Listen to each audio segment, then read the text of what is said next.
Oh yeah, I've been working a lot, and we're restarting the tour. Like I have like 2 shows, then I have a break of 10 days, and then I start back pretty much every day or every second day until next August. How do you feel about that? I have 3 children, and a wife, and I guess this is the most difficult part of my job. Even though I love touring and I love my job, but being always distant and far from the children, and not being always just nearby to see them, growing up on all those little details of life, those little things, the routine that makes life interesting, and I guess this is the most frustrating thing. But the job is so exciting, so I cannot complain. I don't have the right to complain. I have job. I'm having concerts. I remember when I was 18 or 20 or 23, and I was playing in front of an empty room, with like 20 people sitting and watching and wondering if what I'm doing is good or not. So I'm not gonna complain. What kept you going through those moments when people weren't showing up? I would say dedication. I've always known that music was my life. I wasn't necessarily always knowing that it would be my job, but it definitely was going to be my life. So doing music was not something that I would negotiate. I would never discuss this, So since day one, when I decided that it was going to be my job and this is how I was going to make a living, there was no discussion about it. I was just going to do this, whether there would be people or not watching and listening. I talked to a lot of musicians, and the vast majority of them are telling me these stories about their parents were nervous about them going into the music business. It's obviously very difficult to succeed in. It's not very stable. It sounds to me like you had almost the opposite experience, that your father really kind of pushed you into this to a certain extent. And I didn't want to. I wanted to be an architect. I wanted to rebuild Lebanon, and I was born in Lebanon, and I grew up seeing my motherland being completely destroyed by bombs and crazy people. So my aim was to participate to the reconstruction of my country. So I never, when I was young, I would have never imagined that music would be my choice, as a job. But then at some point, there was some kind of, you don't always decide your path. It's sometimes just obvious. So maybe my father and my parents saw something that I didn't see, that I couldn't see. I was too young to see it. But at some point it was obvious, they raised me in a culture where music was everything, where whenever you needed to express something, you needed to do it through music. Whenever you were sad, there was music to heal you. Whenever you were happy and joyful, you had the music to express it. Like music was everywhere, every second of our life. In our family, music was the answer for everything. In some ways, you would anticipate that a musician would encourage their children to play music, but a lot of times I speak to musicians who have kids, and a lot of times it almost dissuade them. Because again, people who have gone through that process know how difficult, better than anybody else, how difficult it can be. It's actually my case. I actually do not encourage my children into music. But my father had another experience. I mean, I don't know if you wanted to talk about it, but my father's life is extremely interesting in terms of symbolics. He grew up in Lebanon. His family was a poor family of the Lebanese mountain, and he just fell in love with trumpet. His father used to play trumpet in the fanfares, the French fanfares during the French mandates in Lebanon. So they grew up in this, and he fell in love with this instrument, and he wanted to learn. So he left everything in Lebanon, and he came to France, and he wanted to study trumpet, how to play trumpet. He wanted to be a classical musician, and he was an Arab who didn't know anything about Western culture. So, and after a while, after a few years, he worked so hard, and he became a classical musician in France on trumpet.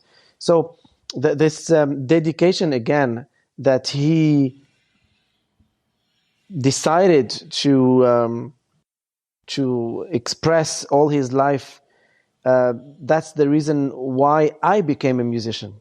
So I don't know how to say this, but he didn't only encourage me to play trumpet or to play music. He made it as important as being alive to be a musician. If you are a musician, your life will be better. So what is it in your own experience that makes you want to dissuade your children from following that path?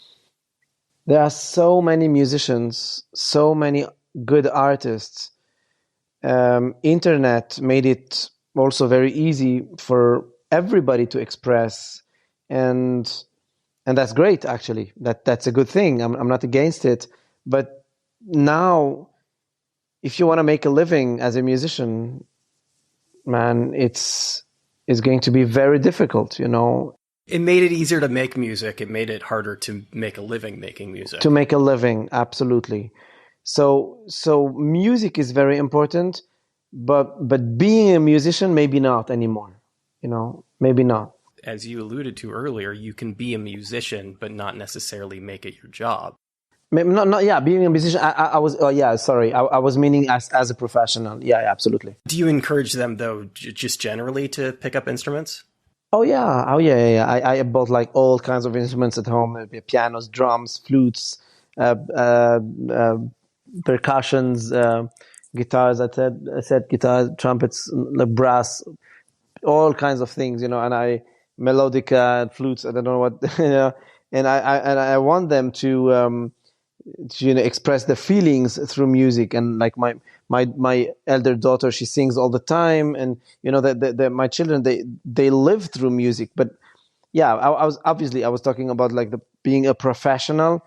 This is really something that I definitely would not encourage. Now, let me precise, if one of my children, of some of them, show like something that is extraordinary and like they really deserve to be seen and heard, and I would push them and I would help them, But if they don't, and if they just like enjoy playing music, and that would be enough, and that would be great, How old are your kids?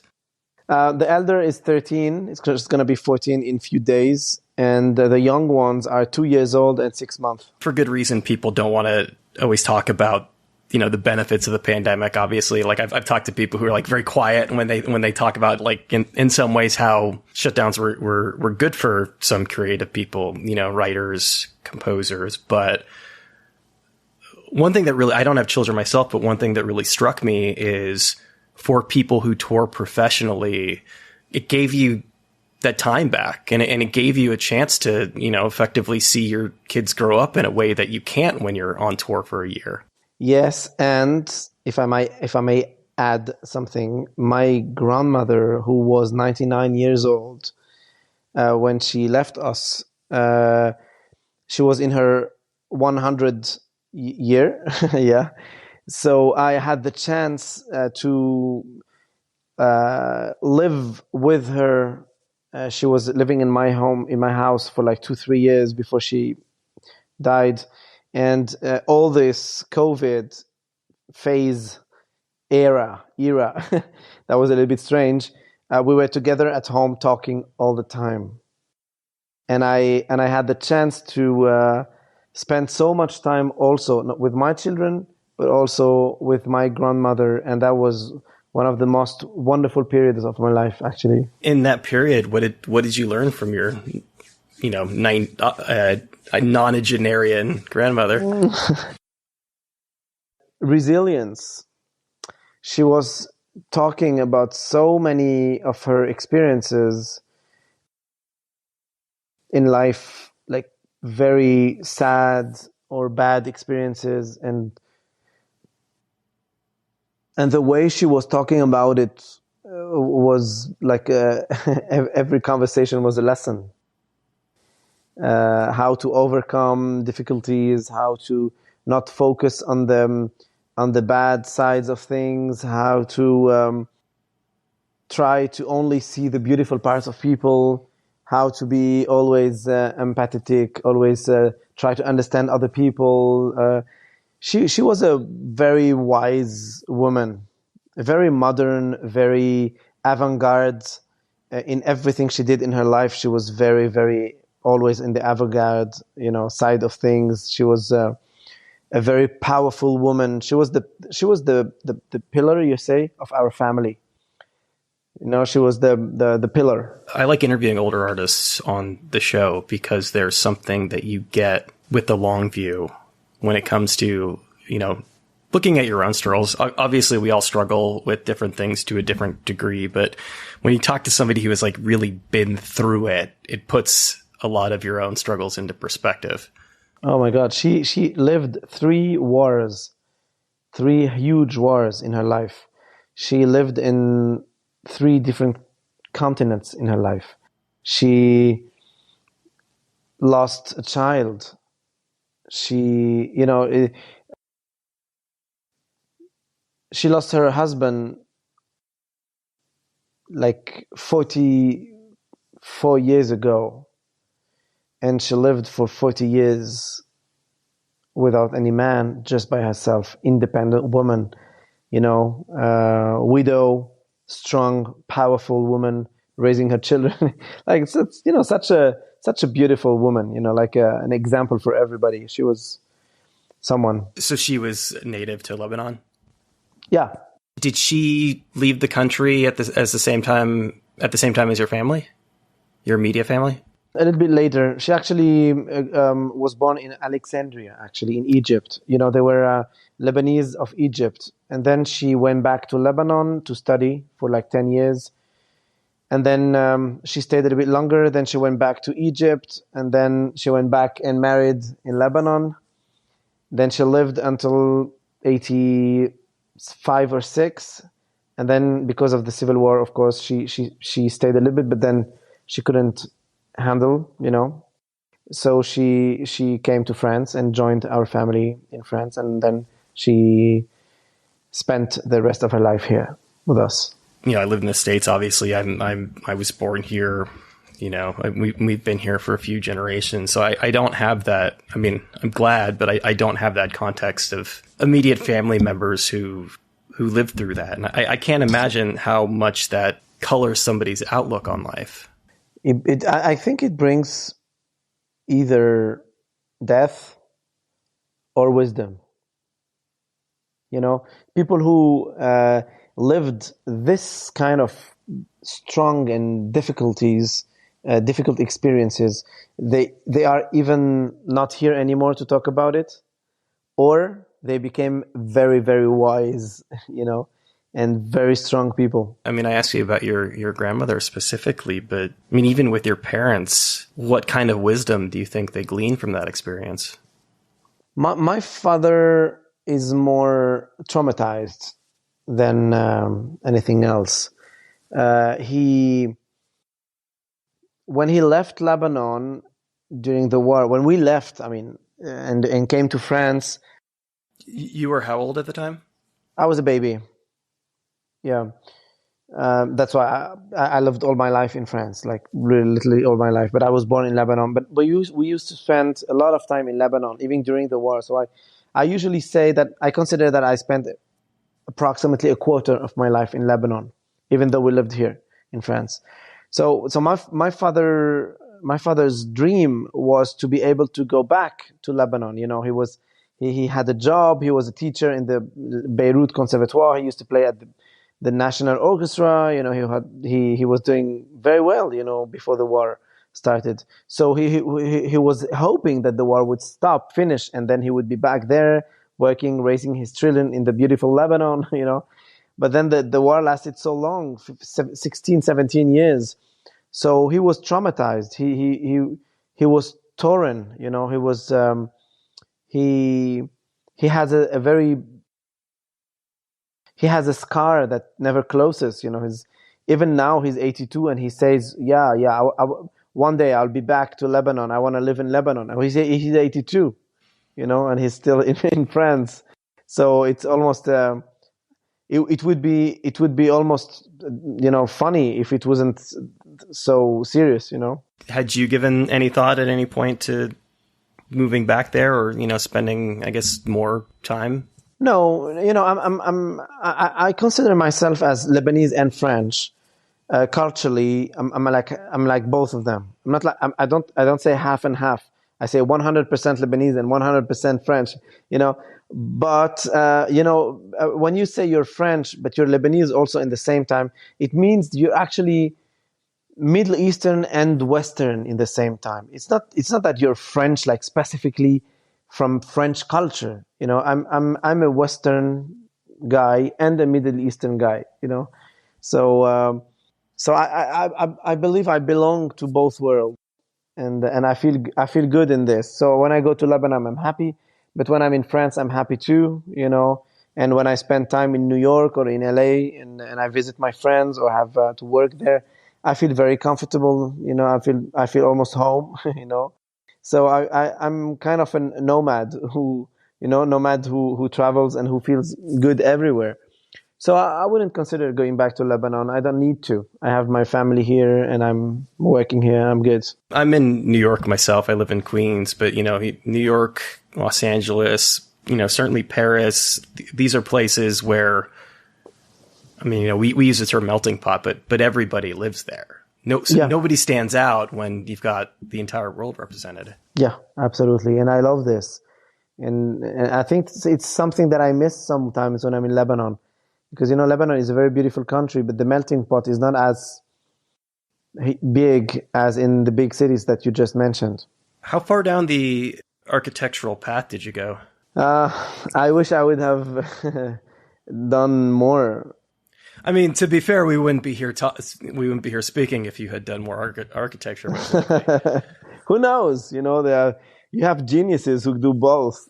But no, yeah, I think I would have loved to go further, but I guess I wasn't made for it. Were you actually passionate about architecture? Because it sounds like the initial drive, and completely understandably, was to rebuild your family's homeland. I don't know. I don't know. You didn't get that far. No, I used to draw all the time. I used to draw buildings. I used to draw like interesting, very creative walls and stuff.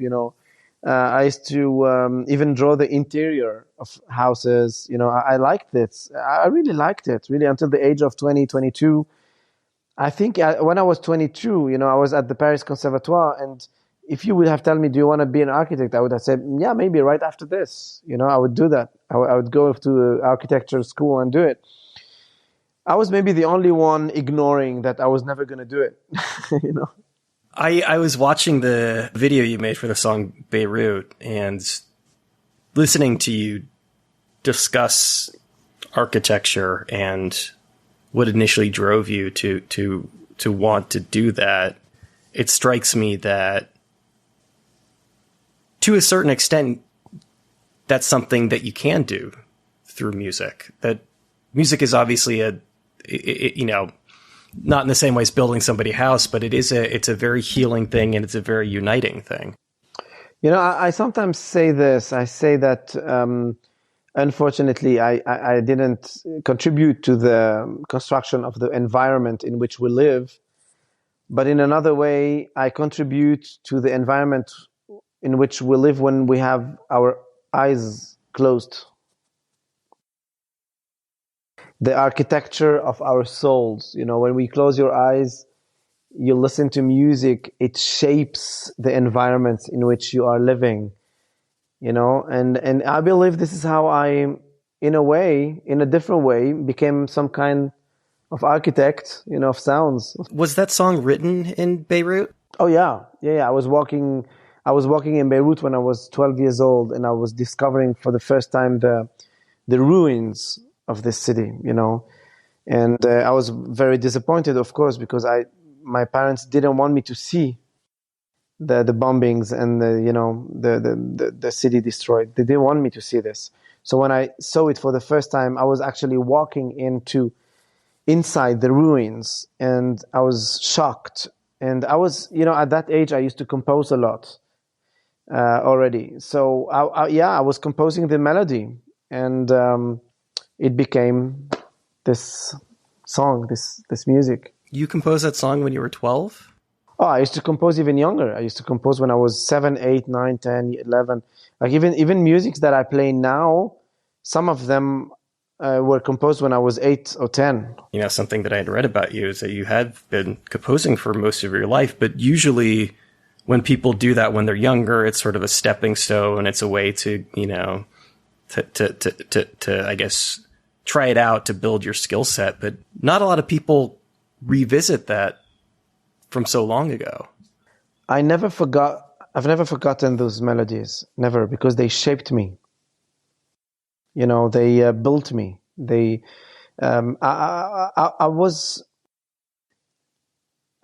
wasn't a very, I don't know how to say that. I was a little bit sad when I was young. I wasn't like a very joyful child. I became a joyful person with age, and I'm actually lightening even more and more my life. And I think the more I'm getting old, and the nicer is my life, and the more joy I express. But when I was young, I was a sad child, I wasn't so, I couldn't express myself easily. I was very intimidated by people, always thinking and feeling things that I kept for me. So music was my only way to express myself. And I used to express things that a child wouldn't express. When you experience life and sad things of life when you're very young, it shapes you in a different way, and then you learn how to live with it, and then music and your life and your friends and your wife and your children, they actually contribute to help you heal all those things, and then hopefully at some time you're healed, right? And you're happy, and you're a happy man, But when you're young and you need to express something, so through music, those melodies are not childish. They were created by a child, but they were not childish, and I never forgot them. I've always remembered those melodies, and now when I play them, I'm actually playing the melody that a child composed, but not a child with a childish mind, a child with with the mind of someone who already experienced things that a child should not experience. It's an interesting thing to watch all kinds of different artists, but I think this especially applies to music, that when we're younger, we often have a habit of overcomplicating things for the sake of overcomplicating them. And in a certain sense, as you get older and get more mature, things actually get simpler, that you distill the parts of that art that matter. Yes, and I would say when you choose the hard way at an early age, it makes everything much easier when you get older. If you're lucky. I mean, sometimes that can lead to a bad place. Maybe, not in my case. My life today is the easiest part I've ever experienced in my entire life. Is the nicest part. Having responsibilities is easy for me. I don't see it as something difficult. I see it as the most beautiful thing in life. Being responsible of children, enjoying my time with my students, working on music with people, and having my company with like 10 to 12 employees, and all those responsibilities for me are just joy, pure joy. I don't see it as something difficult. I've struggled with joy at points in my life. I think that from that standpoint, we were probably pretty similar when we were younger. But I was going to ask what the secret is, but it sounds like the secret is just to live a good life. No, music, my friend. Oh, yeah. Definitely music. At least having the opportunity to express yourself through some kind of media. You just revealed something of your life, and I actually appreciate that you're being transparent with me. But what you're doing now, these interviews you're doing, it's the same thing that what I do when I play music. It's our therapy. It's the way we contribute to make this world better. So my answer is music, because I'm a musician. But in your case, I would say expressing yourself through what your passion is. That's the solution. I'm a writer is my main thing, but this allows me, I mean, you do connect with people as a writer in the sense that they read your things, but this is a much more immediate connection. And I was thinking about that from the standpoint of, again, I had seen you describe this, not only were you hesitant to early on become a professional musician, and not only were you not immediately drawn to the trumpet, but it sounds like you may have struggled with some live performance early on. And the thing that I hear from every musician is that that's when you recharge. That's when you get energy directly from people, is when you play with other musicians, but also when you play to a crowd. It does contribute. In my case, I would share this. I wouldn't consider the recharging thing that you're talking about only when there are shows or with the people. I recharge when I teach. I recharge when I'm just composing music. I recharge when I'm playing songs that I love of other people. I recharge when I listen to good music, So it's not only the connection, with people in live. It's the connection with people anyways, even with people who maybe lived 600 years ago. When I listen to Bach, for example, I feel a connection with him, even if he doesn't know me. Maybe he didn't know me or anything. But the connection I will have with his music and his soul, that's a connection too. When I listen to Miles Davis and I love his sound, and I hear him blowing into the embouchure of his trumpet, and I hear or his tongue, hitting on the embouchure, I feel connected to this man, and so the connection, of course, of live shows is so important, and it helps recharging, but the connection can be also everywhere. We just have to be open and, ready to receive it. I love that Miles Davis thing because, one of my really, not my entree, but the first time I really connected with Bach as a musician was through Glenn Gould, through his piano playing. And I was speaking to a professor who taught classical music, and I asked him where I should start. And he told me, listen to Glenn Gould's 2 recordings of the Goldberg Variations, because he did one when he was in his 20s and he did one towards the end of his life. I love them, both and of them. You can really hear how a musician experiences the same set of songs completely differently at different points in their life. Yeah, that's so interesting. Sometimes he played it in a very mechanic way, and sometimes he decided to express more feelings into it. Yeah. It's very interesting. And Miles also, depending on when in his life he wouldn't express, his emotions the same way. Yeah, it's interesting to analyze sometimes. Now when I play my music, I try not to think too much about those things, like how am I expressing my sound, because the more you try to analyze it, the less you're natural about it, the less you're authentic. So I try not to think too much about it when I'm playing, when I'm creating, and I let my instinct, decide. Yeah, and another reason why I bring up Glenn Gould specifically, it just occurred to me as you were describing that aspect of Miles Davis, is he had the tendency to hum while he was playing, and that picks up in the recording. And oh yeah, Pablo Casals, if you listen to his recordings, sometimes you can hear the chair creak, and you can hear the bow on the strings. I'm a big Thelonious Monk fan, and it's the same when you listen to his live, like, you can hear him interacting with it. And there's something that I think that this sort of push in production to make music sound pristine and perfect, that we lose a little bit of that human element that you're describing. Oh, now in the productions, there's nothing about this anymore.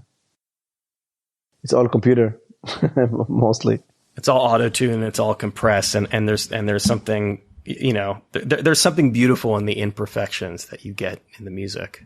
Oh yeah. Now we definitely seeking perfection all the time. Even in faces of people, they want their faces to be perfect. They want their lives to be perfect. On Instagram, you have to show the best part of your life all the time and the best face and and I definitely disagree with this times. When I record my albums, I always surprise the sound engineers and the people who work with me, because I tell them, please do not correct my mistakes, please. I know you were self-releasing on your own label. It sounds like that didn't come about through necessity. It's, obviously, especially now, the success that you've experienced, I'm sure that you've been approached by some of the biggest labels. What kept you independent? Freedom. Fair enough. Yeah. I don't want to have any artistic director telling me not to do this or not to release this, or I don't know what. I mean, when you taste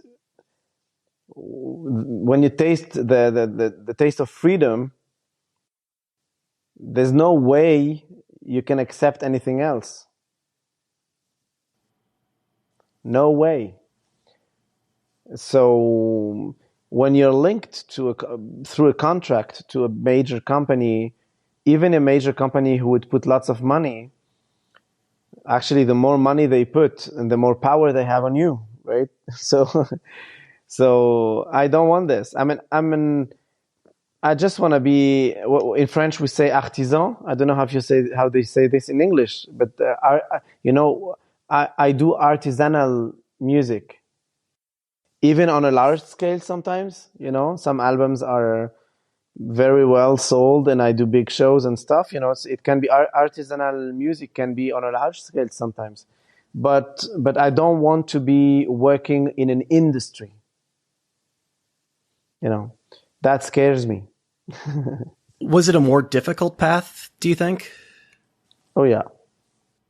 Yes, because when you're 17, 20, 25 and the major says, okay, I want you, I'm signing you 3 albums. Here is 400K euros, and you can live the best life ever and buy a car and da da da da da. And you have nothing to do. Just go in the studio, record your music, and go tour. That's easy. I didn't have this chance. I knocked on the door and the doors of most of the companies, and everyone said, "Oh, we love your music, but we will never be able to sell it because we don't know how to sell this kind of music." And I was desperate at some times. And my manager at that time, I was 22, he said, "You know what? You don't need them. Just build your own label and see what happens, you know." And that was the best decision in my life. But I had to do everything myself. You know, when I did my first arena in 2016, the first time I played in a big arena in France, I was broke, totally broke, you know, and suddenly I became, in 24 hours, from a jazz man who was successful, I became like a star, a pop star. And I was like, wow, I was broke. And then suddenly I'm offered to some kind of celebrity that I wasn't expecting at all. So, you know, every step of my path was a risk I took. Always, always, always, always. I'm not saying I'm happy with the celebrity thing. It's not what I mean. But I mean that every time as I had to step up, you know, in my choices, it was always a risk, a huge risk I was taking. It's something that you don't have to do when you have major companies behind you. You don't have to take those risks, you know. Every step up I had, it was an all in.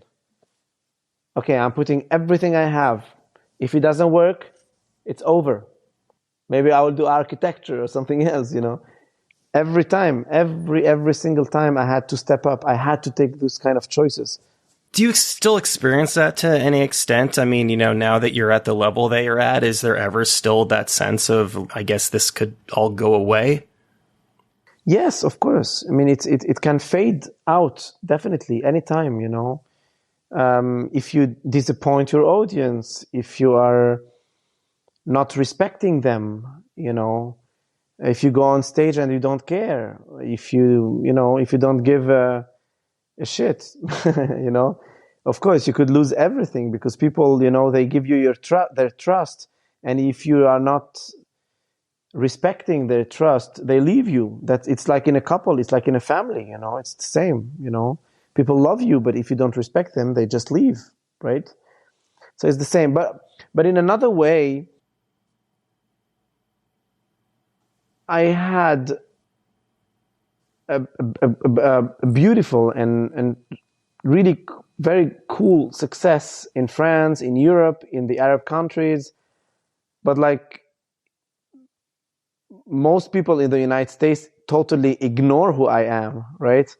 Or in South America, you know, there are people who listen to, you know, like it's a niche, like some rare people would listen to my music, but like not so many, like it's almost nobody, you know, right? So when I go to the United States, I feel like, oh, I'm like 25 years old and I have to start everything over, you know, and I like that. And, you know, and it's fine. I like it.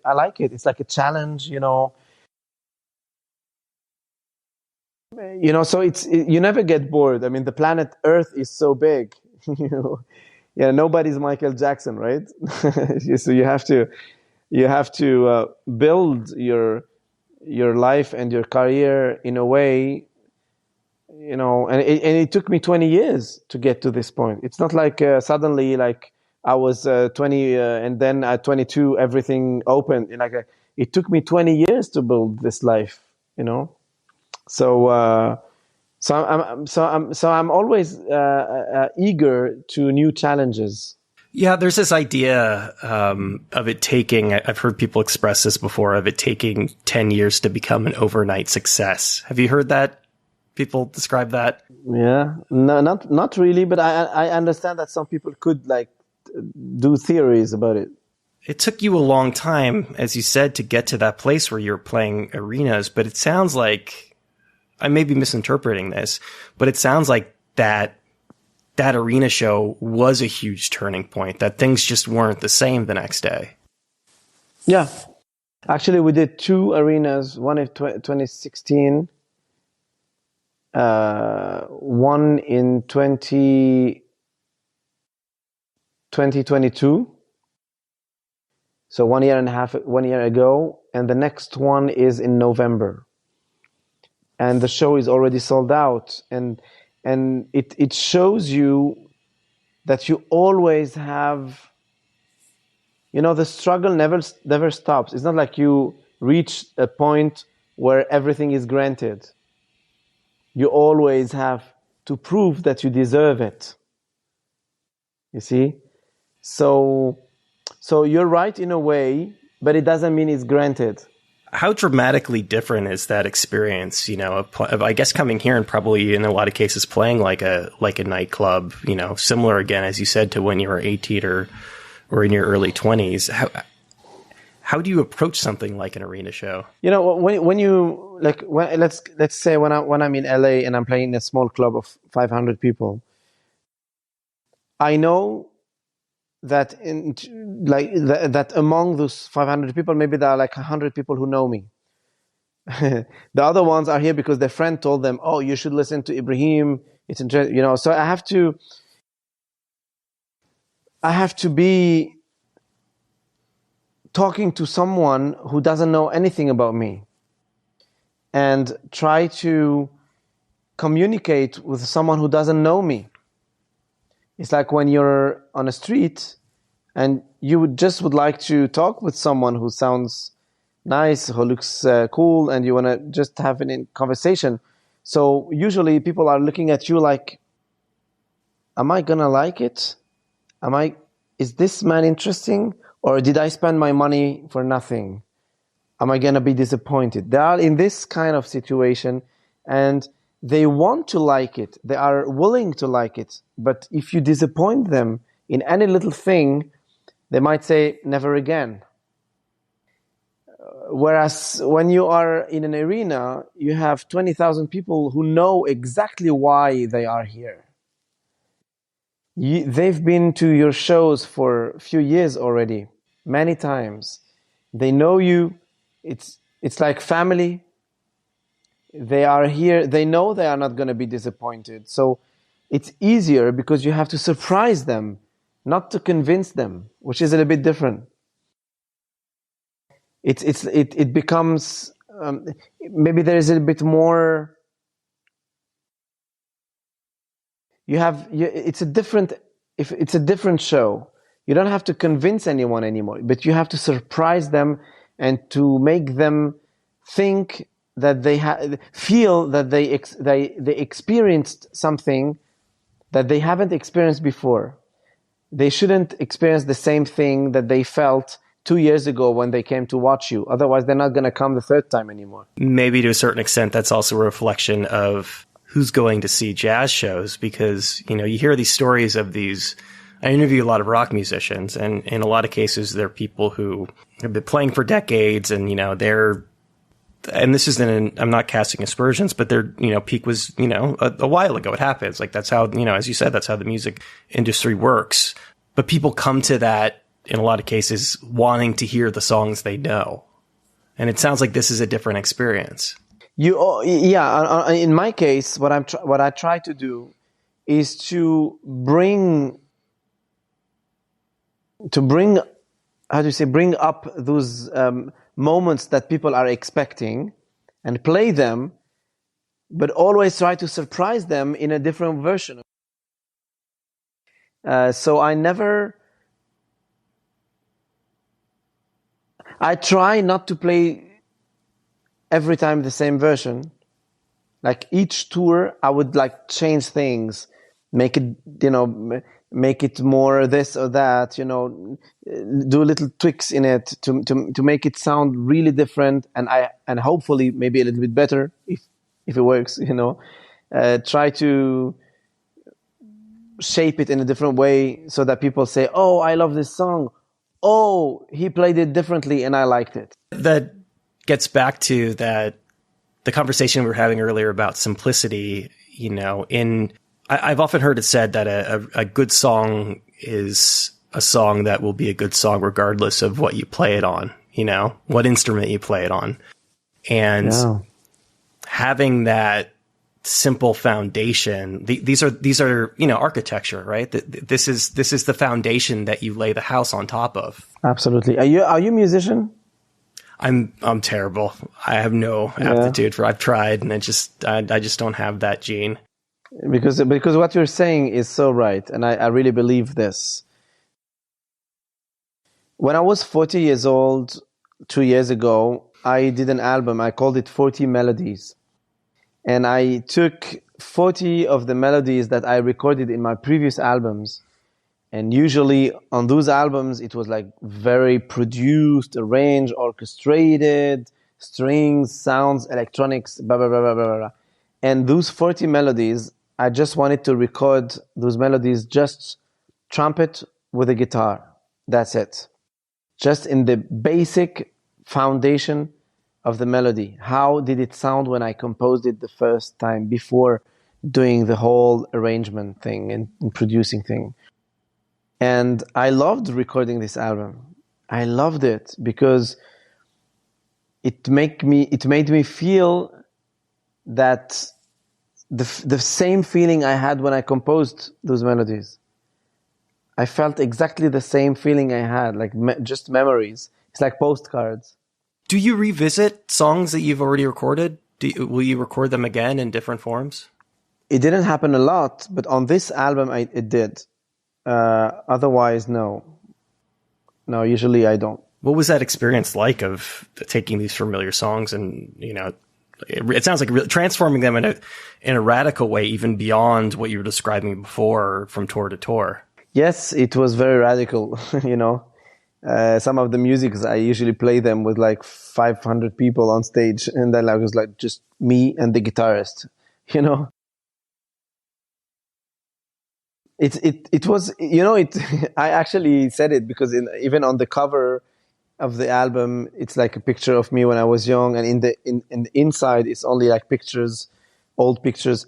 It felt to me the same feeling that you have when you look at old pictures, only like memories, oh, I remember I was at this place, there was this and that just nearby, I was talking to and we talked about this musician or this album, or we talked about nature and like how you remember the memories, like, oh, you look at a picture and it reminds you a world.